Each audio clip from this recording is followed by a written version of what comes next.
All right. Round There we two. go. We're good. Hey, There we go. technology is fun. It's here to keep us on our toes. It keeps us on our toes, that's for sure. As I'm giving you this wonderful introduction, and we'll start it over. I'll see if I can remember it, Nicole. You need no introduction. You're so wonderful at what you do. People are starting to trickle back in. Thanks for bearing with us, everyone. Some buttons are just easy to click. Nicole, thanks for joining us. We're pretty excited about these practitioner webinars that we have started. The Professional Development Committee has been working hard on putting this together for 2023 for all of our members. We had our first one last month, and I am super excited for you to join us for our second one. I love data. You and I chatted last week. I love all things data. I think it can drive so many of our decisions forward. I'll turn it over to you. We're at about 23 people who have joined us, and I'm sure more will trickle in, but I'd love for you to introduce yourself so I don't take words away from you. Well, thank you. So obviously, Nicole Parish, my pronouns just for folks here are she and her.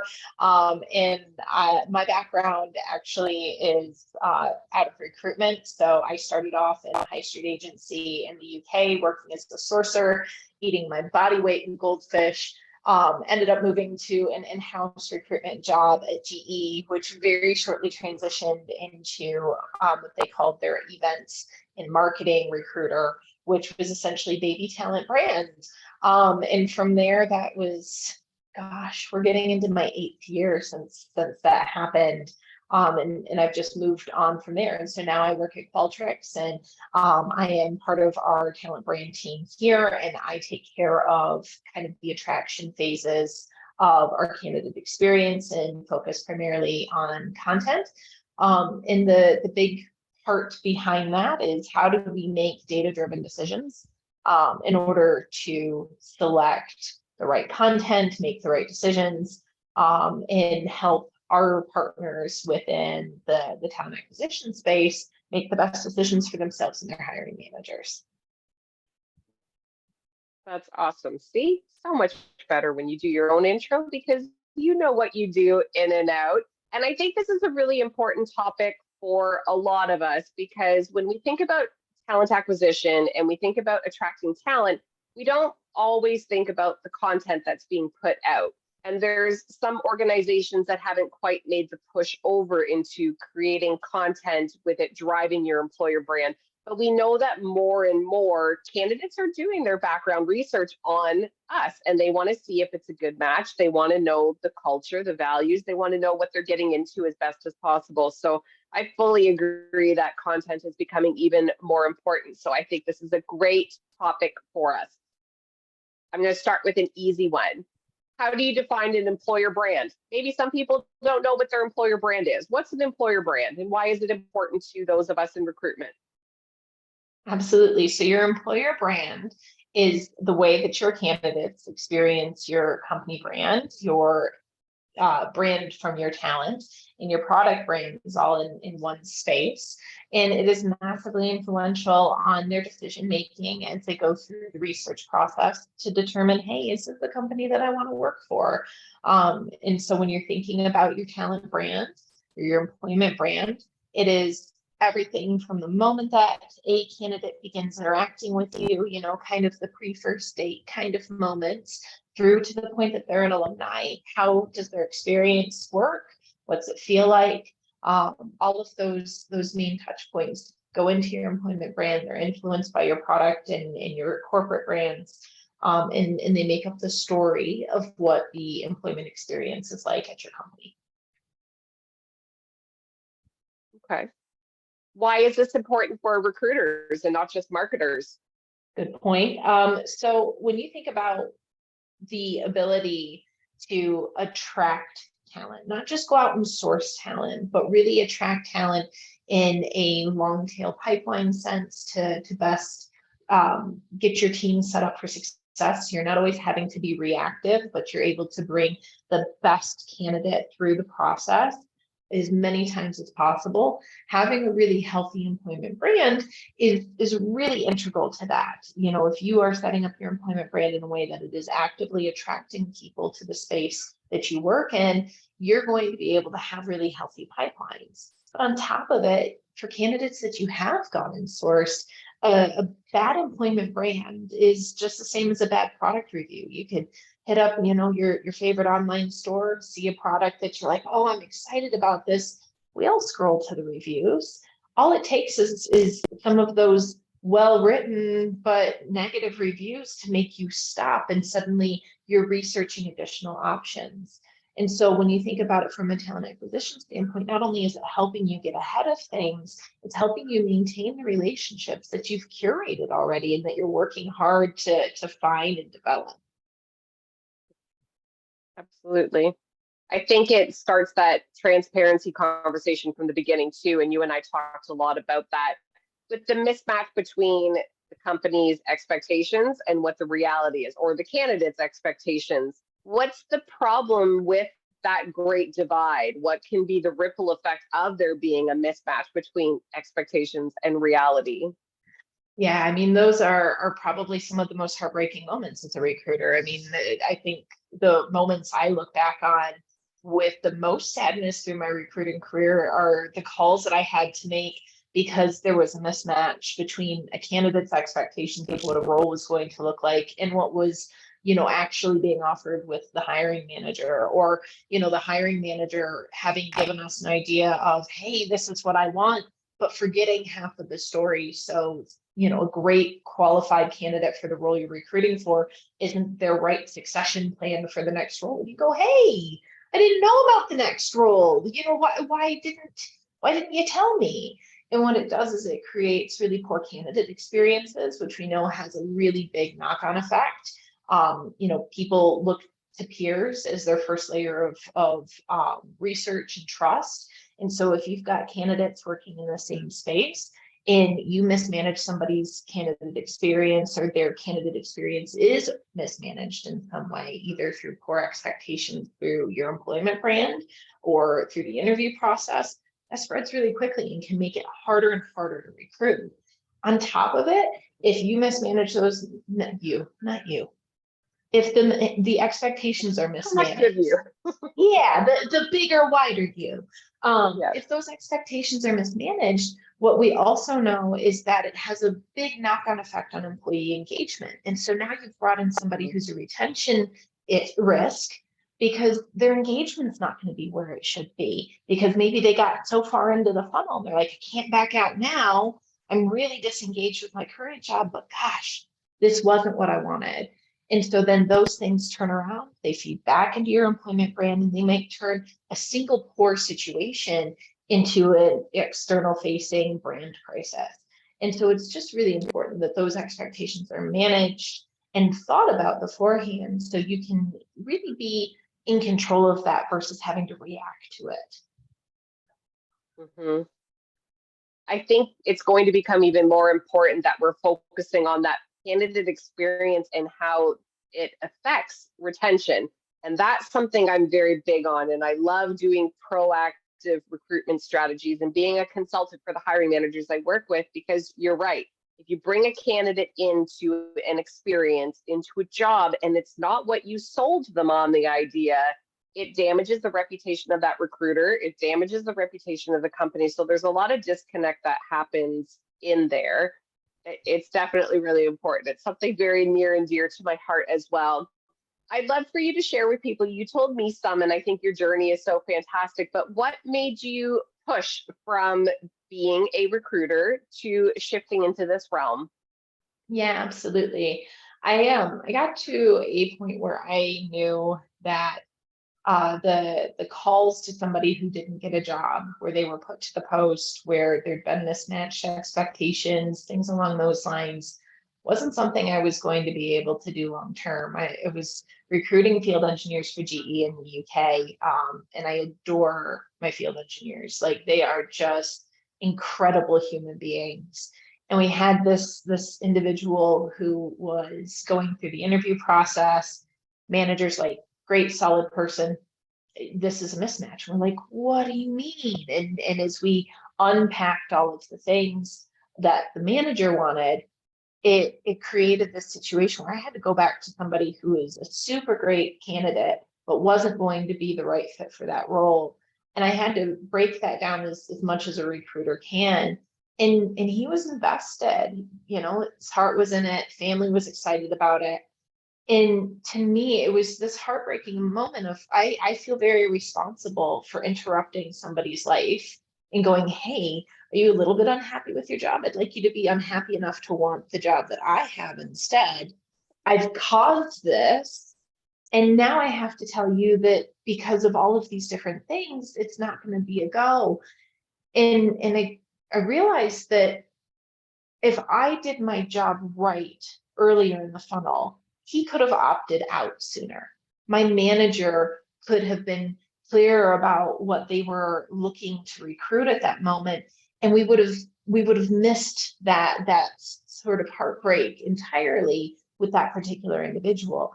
And that's when it occurred to me that I'm like, hey, if I have the ability to do this storytelling piece and then bring the data back to my managers and say, hey, you know, we told this story and look at what it's created down funnel for you, how much faster we've had to hire, you know, what better quality we're providing in the realm of hiring, then I've done my job better, not only for my company, but for the individuals that I'm interacting with. And that, like, to me was the moment where I went, oh, I need to be in a different spot than I am. I think there is a lot of focus on metrics like KPI, time to fill. How long is the job posted? How long do people stay? Everyone on this call knows what those KPIs are. We all have different ones at our own organizations that might be a different area of focus. But if you work in recruitment, you know the KPI of time to fill. How long is it posted? But there's so much more data that people can pull that is specific to an employer brand specifically. And people on this call may not know what that is. So where can they start to understand what type of data you're tracking? Yeah, absolutely. So I mean, there is a almost I would term it a Pandora's box worth of data available to us. It's that it's all set up for teams that aren't recruiting and that aren't talent focused. And so you're going to have to leverage things just a little bit differently. When we think about the data that's available to us, we have the ability to get information about how people are coming into our websites, not necessarily the source of hire, which is, I think, what most of us are most familiar with in the realm of how do we determine ROI of a third party or of any of our job boards or our in-mails, all of that. We're used to the end moment. And by really fixating on that final moment, we're missing our biggest opportunities to influence candidates at the phases that they need our influence. So source of hire is typically going to be the place that the person was most conveniently able to apply from, right? So that's why we might over-index on, you know, certain, you know, networking sites where we go, oh my gosh, we're getting so many hires from them. Well, yeah, all of our information's there. It's super easy to click the apply button and it all goes to you. But where did I make the decision to apply? There's some great brand research out there that talks about the number of sources of influence that an individual needs to make a decision. And that's somewhere between 8 to 10, I believe. And then if you are looking at the female demographic, it's another 10 influences on top of that. And so you have the ability, yeah, right? Like that's a lot. A lot. But you have the ability to show up in those places if you start to look at your data in a way where you're not looking for the, hey, where did the application start for it to get into my ATS or into my CRM? But where did they research us? And this is where you have the ability, just even as a recruiter, to start to go, okay, if we have third-party partnerships, let's say we work with Glassdoor, we work with Indeed, all of these kinds of different spaces, you will have a CS person there who is able to talk to you about how much traffic your profile is getting, different parts of your profile that are getting high volumes of traffic. You want to be looking at, okay, how are those sites providing attraction for me? Their one job, if you get an application out of them, cool. If I determine that my third party's one job is to build attraction and interest and kind of first date for us, right? Then I want to look at those numbers specifically because we index on like, hey, where did the applications start to come in? We miss the fact that all this other data is indicating to us that actually we're building energy. And so then what we've done is we've built kind of what we expect of a circle of influence. That's our third-party partners, it's all of our posts through our own networks, places like that. And our expectation is to build attraction. It's building a brand awareness. And we're able to look at, like, say, the data from the third parties. We're able to look at, we use a lot of tracking URLs. So anybody who's even a little nerdy in this space will know, like, UTM parameters. When you click on a link in a newsletter and you're like, why is it so long? Because people like me are sitting there going, all right, let's put our campaigns and our sources of information into this URL. And it gets delivered to places like Google Analytics. Likely your web teams or somebody who's managing your website has those. And so you're able to look at pieces of data in those spaces as well to go, okay, where's traffic coming in? Where are people doing their deep research? And then what do they do once they get here? And you're able to utilize that to make different decisions around, let's build some content, or let's do some proactive ads in this space, and you to drive impact that way. Perfect. You hit on a couple of my next questions, and I did want to mention, anyone can drop some comments or some questions into the chat. We will stop around 1:10, 1:15 to make sure we have time for questions. I should have said that at the beginning, but I was too excited to talk about data with Nicole. So feel free to put any comments and questions you have into the chat, and we will come to those at the end.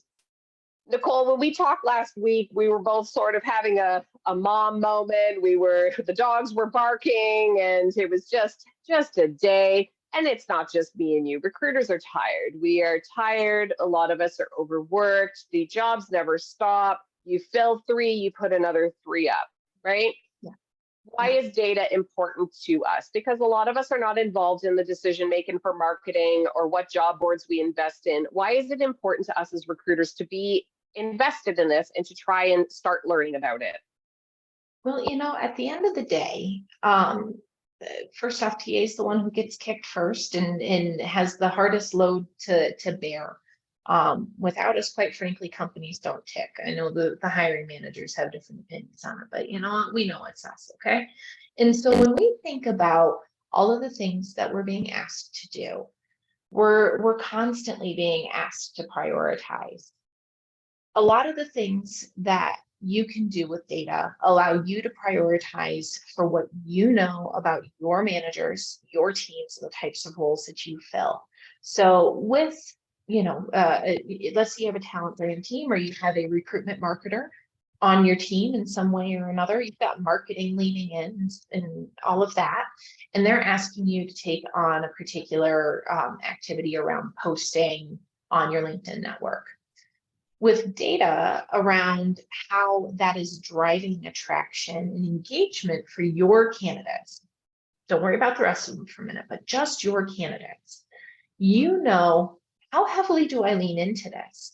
And is this the way that I need to deliver it?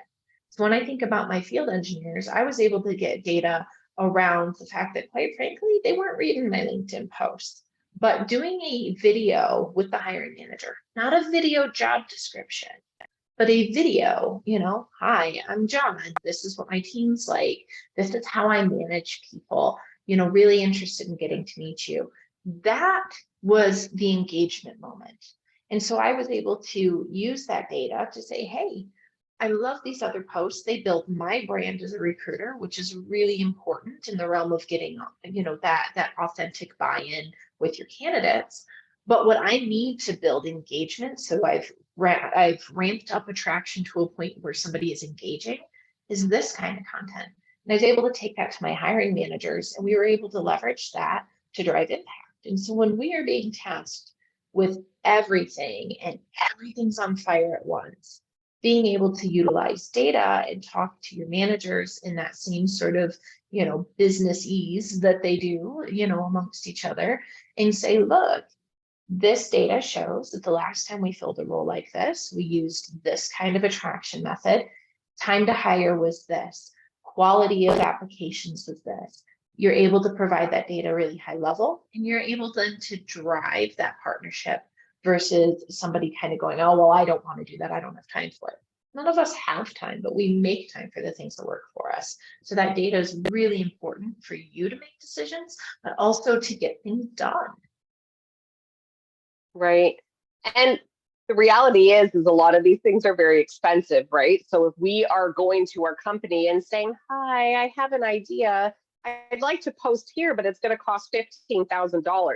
That's a hard no most of the time, unless companies have a little bit more of a flexible budget, but that's a hard no.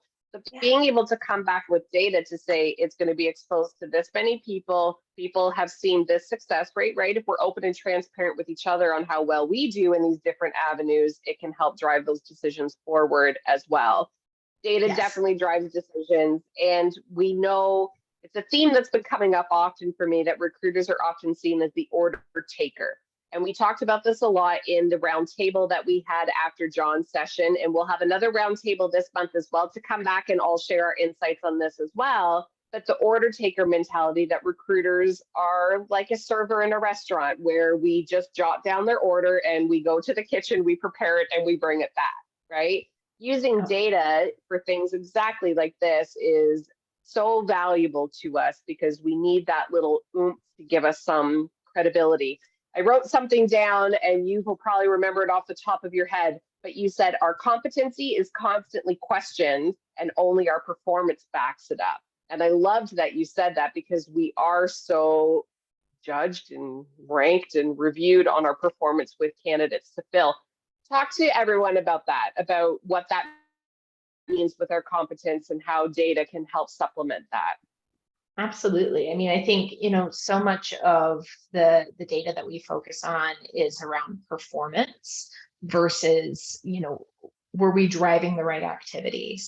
And I think when we, especially for anyone sitting in a leadership position within a TA organization here, thinking about how you task your team around time to fill and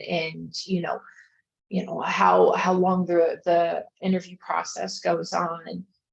It's great, but we're not making boxes, right? Like the one thing that would be nice about the order taker mentality is if I was able to just be like, yes, thank you, hiring manager, I will go make you 4 of those. Like we're not. We are interfering in folks' lives and going, hey, I've got your next big thing.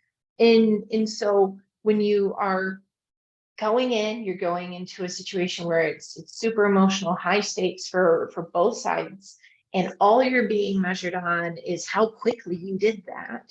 We're missing an opportunity to really go, did I take on the right activities to have a pipeline? Did I take on the right activities to build a quality relationship that fed the engagement of my candidate through to the moment that they became an active member of this team and they're bringing energy with them? By measuring things along those lines, you're making very different decisions and you're having a very different conversation. I mean, when we look at our hiring partners, they're not just going with, well, how long did it take you to complete a job?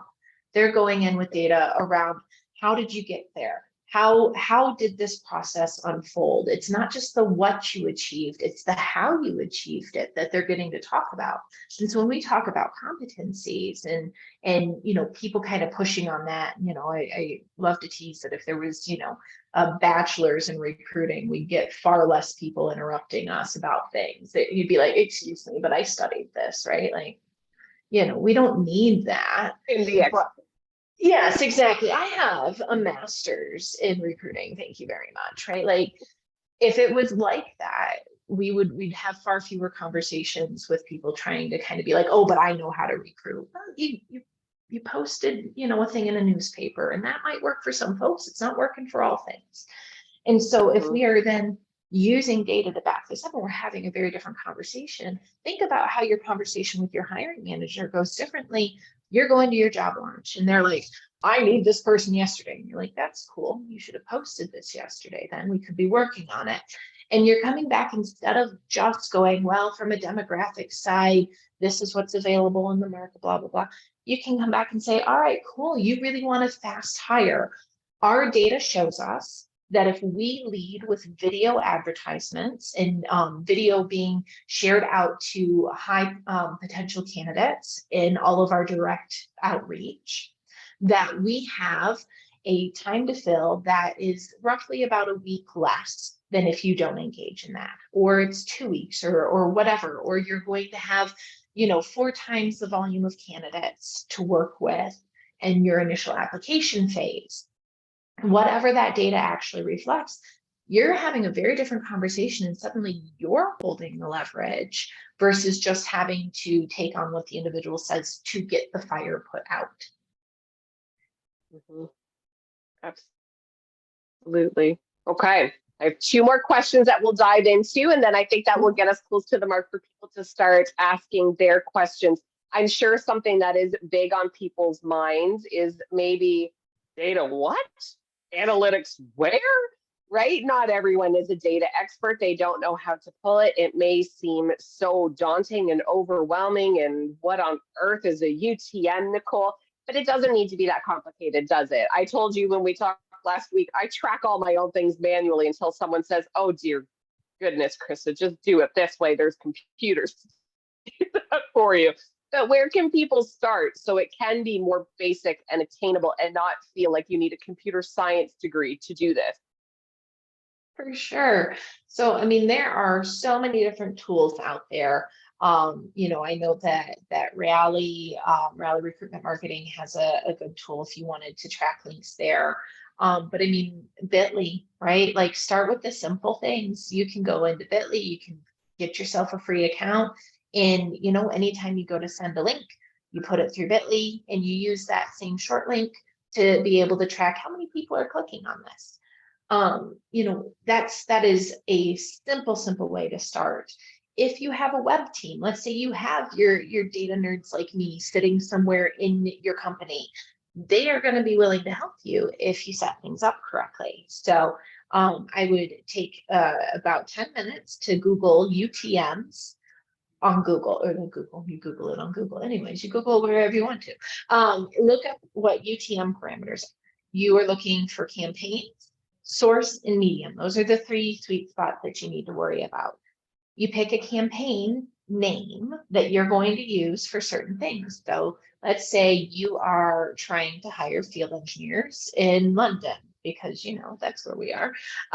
You would, maybe it's FE London is what you're going to call it. You would put that in on the campaign name, and then you would change the source and medium that you were using every time you sent that link out. So you might go, okay, this is my link that I use for LinkedIn, and this is for my InMails, versus this is my LinkedIn feed post link.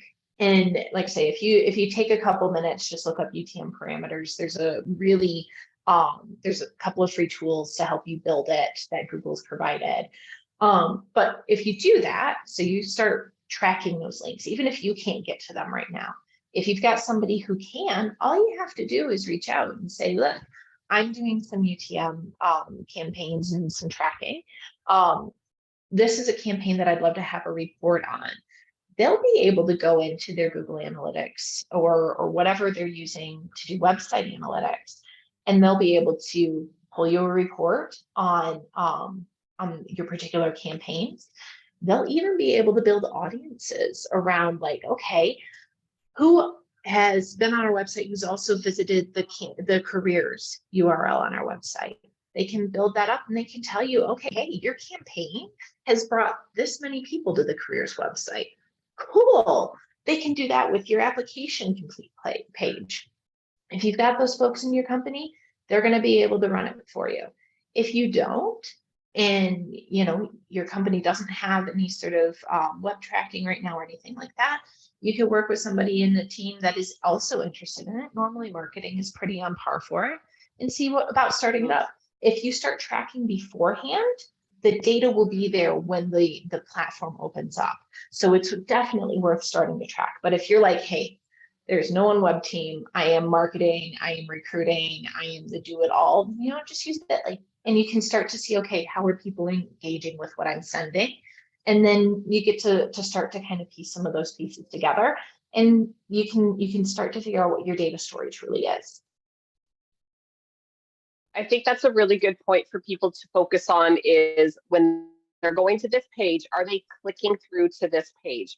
One example I have is I worked for an organization where the careers page started with, it felt like a 9-paragraph novel describing the company. And at the very, very, very, very, very bottom of it, it said, now click here to view the available jobs. And I repeatedly said, nobody is reading all of this. They want to know what's in it for them first, and then they go backwards. I think it's flipped. I think they want to know what's in it for them, what job they're going to get, what opportunity is there for them, and then they do the background research on the company, not first.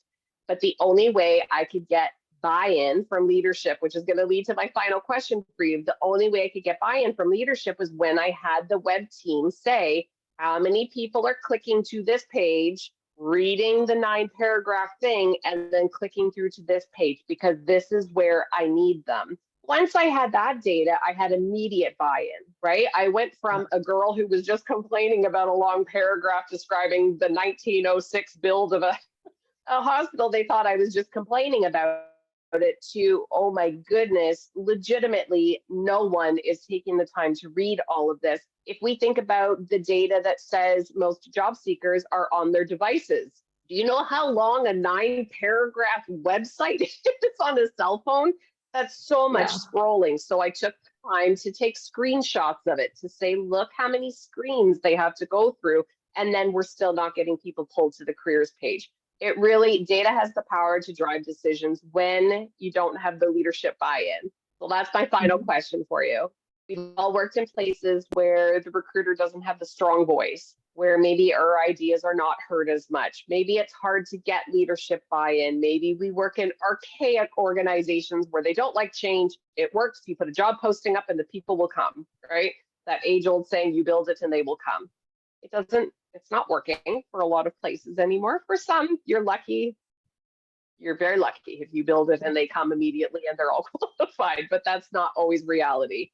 What advice do you have for people on this call that might be struggling with leadership buy-in or already know that they don't have leadership buy-in? First off, just sending you a massive hug, because those are some of the most frustrating moments to be in when you're like, but I know I'm right. Data has this ability to shorten your story to have the most impact when you are going to leadership. When you think about some of your most senior leaders, they're deep in the numbers all of the time. And it is pretty straightforward once you've got the beginning of your data funnel to be able to tell the rest of the story. So at one point here, we did a dive into how, I don't want to pick on LinkedIn because they're a solid tool, but I'm going to pick on LinkedIn for a minute. We looked at the fact that we had an enterprise-wide license, and that when we looked at how the attraction funnel was moving along into the engagement portion of the funnel for our candidates, the numbers weren't what we expected. And quite frankly, when we went, okay, here's how much attraction we're building, so people who are following us, interacting with us, doing all of these things versus engaging and actually kind of coming into jobs, and then the quality layer that comes into that, we weren't finding what we needed. And then we took the number of people that actually came through and that we were looking to work with, and we did cost per interview, we did cost per hire, based on just that same source. And we took that information to leadership and we just said, look, you are spending X amount of money for every application that you drive from LinkedIn at this point, and you are paying this much for every single one of those hires, versus a source that was performing better for us from an attraction standpoint. It was building a pipeline for us and everything along those lines. This is the cost for that, and this is the end cost per hire. Being able to bring that together allowed us to take a moment to build a better strategy. So how do we then actually pay attention to what's happening in attraction, but how do we also right size our partnership in that space? So that data piece, when you don't have leadership buy-in, lets you be really concise, lets you take all of the parts of the story that you want to tell and just really center it in on the numbers, and allow the people that you're telling it to kind of stew on that and to start to ask questions about, well, why might that be our data? And it opens up the right conversation, because what you're doing is you're showing my attention's on the bottom line of this business. I'm all in here. I'm acting like an owner of this business that cares about the bottom line. And that gets people's attention in a way that, quite frankly, we don't get to see a lot. And so I think that would be my recommendation. If that's where you're sitting, you know what, own it. Just absolutely grab that data, act like an owner. In worst case, if they're not ready and on board, start window shopping. But window shopping. And in my experience, when you're working with finance people or those who are used to working with budgets or capital budgets, if you present some hard, tried and true facts with data and numbers and cost per click, that will get through to them better than the emotional, but it's just not working, right? My panicked Krista saying, it's just not working. They're not reading it. That is not resonating with people who are very numbers focused. I am not numbers focused. I'm more driven by the candidate experience, the storytelling, same as you. So I love that you've been able to merge those two worlds together. I think that is amazing. Thank you for everything that you've shared with us. We do have a couple of questions here. You shared about Bitly. Do you have any other favorite tools for creating URLs or tips for organizing tracking that you can share with people? Absolutely. So, like I say, there's a couple of free resources. If you just do yourself a little Google search for URL creator, there's all sorts of free resources. Don't go paying for things if you're, not in a situation where you want, all of your tracking in one spot or whatever, and you just want a URL to be made. I've built before, either in Excel or Google Sheets. You can build one where you can set up each of the cells to bring in different parts of the URL and just do some basic drop downs. So you can set parameters, get your whole team on the same page on how they build URLs. If you've got anybody who's even remotely nerdy in that direction, like tell them, hey, this is how you build a URL. How do we create a tool in-house that allows us to do that? And that would allow you to be all on the same page as a TA team, and be able to track in the same ways in order to get the data that you need out of your partner teams. So that's kind of my favorite places. I'm here for the free option wherever I can. So sometimes free is best, that's for sure. All right, another question is, do you have any tips on how to create a scorecard and how you are using it to bring visibility to key metrics? So we are in the final launch phases of a People Brand scorecard here.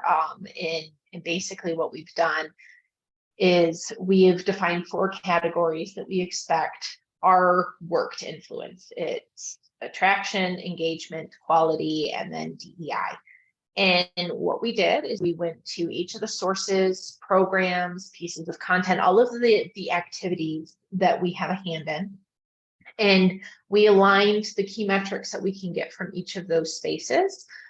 So if it was reach, views, and impressions, for instance, your social media uses some sets of those terms, and you can combine those because they're basically doing attraction, right? They're getting people at that initial phase, just the same as you're getting, traffic in on your career sites and things along those lines, Glassdoors, all of that. So we took those key metrics, lined them up, and said, okay, what is it that each of those metrics is contributing to? Like say 4 categories. And then we took a baseline from last year and said, okay, that's our benchmark. What do we expect to do above that benchmark? And then we started to give ourselves scores on that. It's a really quick at a glance way to go, okay, all of our programs. So we use CareerArc, we have a brand ambassador program, we've got all of these different things going on. What's it doing? Is it doing what it should be in attraction? And so we said, okay, if it's below 70, no, it's not. We need to do something. If it's above 80, then great, we're doing well. And we're able to now measure it in those 4 categories. And what we're able to do is report on that and say, look, all of our programs are contributing in this way meaningfully towards the quality of our pipeline. And it's made it so we've taken all of this convoluted data that for folks who aren't sitting in the data every day, it's like my head. And we've simplified it to 4 key terms that they need to understand. And that allows us to tell the data story better for somebody to be able to go, oh, so when you come to me and say, hey, I need to share these articles in order to help build attraction, I know what that means and I know what it should be driving and what it should be impacting. Yeah, our 4 categories in attraction, engagement, quality, and then DEI. And quality, we made up of people getting to interview and getting to hire, and then also how it's contributing to the diversity in our pipeline. So using the EEOC reporting that we have available, just kind of that high level piece. And then we pulled DEI out separately. So we said, hey, what's quality mean? It means that we're attracting people into this space that are getting to that interview space, but we're also bringing in a diverse audience. So that's how we built quality, but then we brought DEI out on its own so we can really put it under a microscope and make sure that we're contributing meaningfully to a diverse pipeline. That's awesome. All right, another question we've got for you. For TA folks and companies that aren't doing this at all today, what is a good way to start? What is a good place to begin to collect this kind of data with minimal or no support from other departments, such as marketing or the data team? Yeah, it's going to be on something like a Bitly where you can basically track your link clicks. If you have a CRM, that actually allows you, a lot of them will allow you to build links, things along those lines, you can start there. But if you've got nothing but your scrappy attitude and the decision that you're going to get this data, start with something like Bitly that allows you to just build your links and see, are people interacting with this? And then you're able to start to bring some questions into your candidate experience about like, hey, not only did you see, where did you make your application, but where did you see us? Where did you go to research us? And you can cross-reference the anecdotal information from your candidates with your Bitly information. And suddenly you've got a funnel. You've got like, all right, here's my attraction. We're getting clicks. Cool. Here's my engaged people. And they're telling me where they started like to really get excited about this. I've got a funnel. Mm-hmm. And so then you can use that data to come, and bring that story all together. I love it. Can't ignore the funnel, right? If you can see where the breakdown is and where people are coming, I think that's key. Got to have the funnel. All right, another question from Paul. What CRMs do you recommend that interface to Workday? Oh gosh, we are on SuccessFactors and Greenhouse, which is a fun little integration, and so we work with Phenom people as our integration to Greenhouse. I'm not as up right now on what's actually integrating into Workday, but I'm pretty certain that Phenom's doing a pretty good job of getting that data in at the front end. I know that Beamery used to be really solid with that as well, in the realm of being able to give you more pixel tracking. So those would be a couple of spaces that I would start my research if I was looking to kind of get into that CRM space and had Workday as the beast that I was moving towards. I love it. All right. Everyone, feel free to drop questions in, even if it's something that you need us to circle back on. I'm sure it's a lot of information that we put forward, so feel free to go back to this. But I'd love to know, what's your biggest success story with data? What is your biggest aha moment that you've used data to make a big change or implement a new policy or even get a win for a candidate? I think the one that I still I have mixed feelings on, probably just because I'm sure that there's somebody still from a professional level that goes, oh, I can't believe she said this. But in late 2017, GE decided that we were going to have increased our representation of women to 20,000 across the business by 2020. And every TA organization was kind of given a number. And so my role at that point allowed me to take that number, and I broke it down and I cross-referenced that with our attrition data, plus the sites that would have to kind of bear the most of the responsibility for some of those numbers, and like took all of those different pieces together. And we put together a scaled plan for how many more women we would need to hire to compensate for attrition and everything else. And we took that data to our HR council and we went, y'all, we want to help, we want to do this, but our attrition is too high. We can't actually fix this and make that goal happen if we don't get to the root cause of attrition. And we cross-reference the reasons for leaving, and we were able to give that information back to the HR council. And they took really meaningful steps off the back of that to try and fix the experience for being a woman employed by the company there in the UK and Ireland. It partially derailed what we were trying to do with the 20,000 by 2020. So I feel bad about that side of things. But when I think about like what it meant for the candidate and employee experience down the road, like that changed folks' lives, and they weren't brought into kind of a leaky bucket. And so I feel like I had a good long-term impact, even if I probably wasn't particularly popular during those initial phone calls. That's a great example. Thank you for sharing that.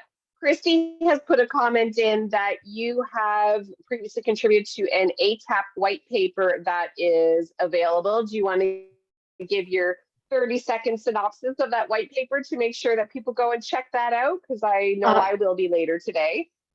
Christy and I got to talk about really the attraction phase and kind of the different parts of content and building circles of influence that contribute most heavily to just that attraction phase. And it's a pretty neat paper. There's so many different people featured in it that should help anybody just take a really hard look at how attraction's working for them and figure out like, hey, how do I now build a pipeline based on some of these different decisions I can make for attraction? That's fantastic. I will go and give that a read this afternoon for sure. Thank you. Anybody else have any questions that they would like answered? Again, thank you for everything you've shared with us. If you're available we take a week in between to give people who didn't have a chance to attend today to watch this recording, which will be uploaded into Circle within a couple of days. And then the week afterwards, I host a roundtable conversation where everyone can come and chat and discuss this. So if you'd like to come back again, you are welcome, but we will be talking about this as well in a couple of weeks. So anyone who has any insights or any takeaways or any follow-up questions, we will be talking about this again in a couple of weeks for sure. Great question about the link to the white paper. I can grab it for us now.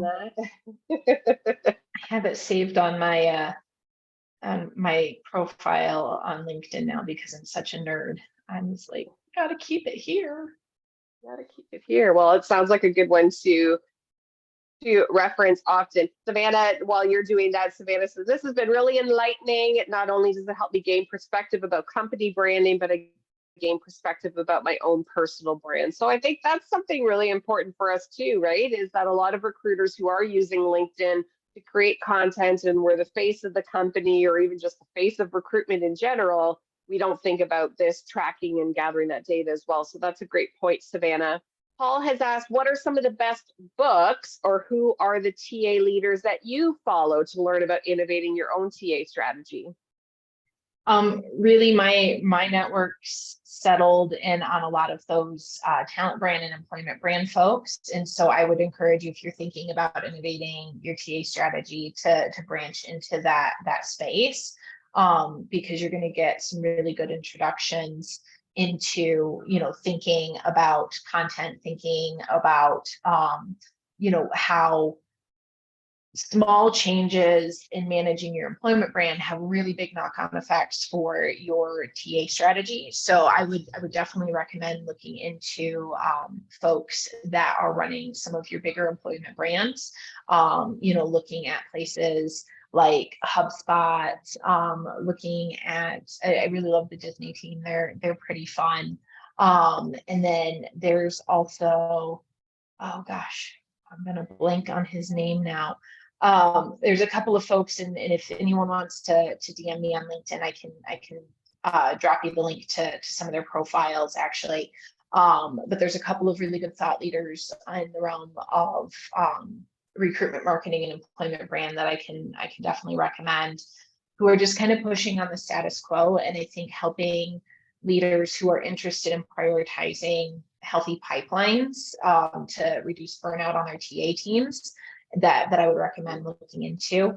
And then, from a book side of things, I would really just encourage anybody interested in that space to be looking at like micro classes on brand and marketing, and thinking about, okay, first off, what is the product that I'm bringing out? Like if I was treating our jobs like a product, how would I take this to market, and how do I treat it like that in public?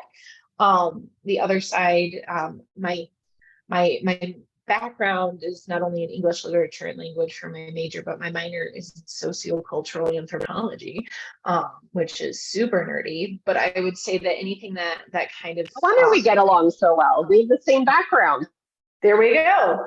I would say there's like some good micro reads around like sociology that are really useful for thinking about candidate behavior and why they go to certain spaces to do their research, and then how you start to influence that, right? Like if somebody is staying away from your career site as part of their research process, and they're staying in those third-party sites, it's because they're really window shopping. So how do you influence their behavior with the content you put there versus somebody who starts on your career site, who's obviously super engaged with your brand?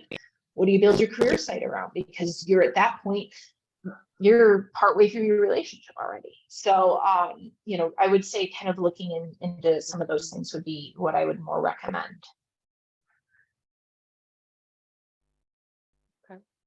I know it was shortly after he released the book, but James Ellis's Talent Chooses You. I read that almost immediately after he posted on LinkedIn that he had launched his book. It was in 2020. It was right after the pandemic had started. I sat on my couch and I just poured through the book, and it radically altered how I approached my recruitment with employer branding, because it's not taught, right? You talked about how we don't get a degree in recruiting. I don't have a PhD in recruiting, and a lot of it we learn by, what did you say the other day? You said the toothpick and the string strategy, right? We piece it together sometimes, and we wear many hats when we're recruiters, but that book just radically changed how I was even approaching connecting employer brand with talent attraction. So that is another good one. My lovely friend Savannah is always our photographer for any recruiting events. So she's wondering if she can get a quick picture of us. Sorry, my internet says it keeps cutting out. If you're up to it. Otherwise, everyone, thank you for joining us. I hope you've enjoyed our second session. I know I have learned so much from it. We'll be doing another one next month. We'll have the round table in a couple of weeks. Thank you for joining us, everyone, today, and we will see you next time. Savannah, I think we are ready. If you are able to, that would be lovely.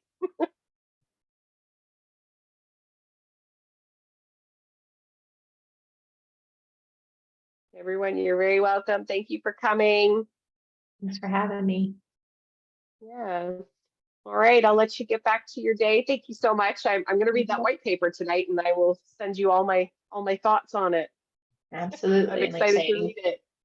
Anyone who wants to reach out, I can send you links and all that. So Okay. Awesome sauce. Perfect. All right. Yeah. Lovely. Have a great day. Take care. You too. Bye. Bye.